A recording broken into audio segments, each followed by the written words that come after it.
কক্সবাজারে দুর্বৃত্তের ছুরিকাঘাতে খোরশেদ আলম নামে এক যুবকের মৃত্যু হয়েছে।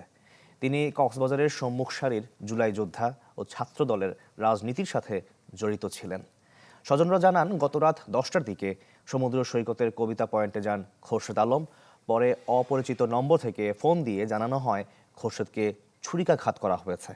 স্বজনরা পৌঁছানোর আগেই স্থানীয়রা তাকে উদ্ধার করে হাসপাতালে নিলেও বাঁচানো যায়নি। খোরশেদের মৃত্যুর পর জুলাই যোদ্ধা, ছাত্রদল সহ রাজনৈতিক মহলে নেমে আসে শোকের ছায়া। মধ্যরাতে শহরে বিক্ষোভ মিছিল বের করে ছাত্রদল। দাবি জানান ঘটনার প্রকৃত কারণ উদ্ঘাটন করে জড়িতদের দ্রুত গ্রেফতারের। এই ঘটনায় জিজ্ঞাসাবাদের জন্য নারী জুলাই যোদ্ধা তারিন সহ কয়েকজনকে হেফাজতে নিয়েছে পুলিশ। ঘটনাস্থল থেকে বেশ কিছু আলামত জব্দ করা হয়েছে। নগদ নিয়ে এলো হার না মানা হার অফার। সর্বনিম্ন 10,000 টাকা রেমিটেন্স নগদে পাঠালে থাকছে স্বর্ণের হার জেতার সুযোগ।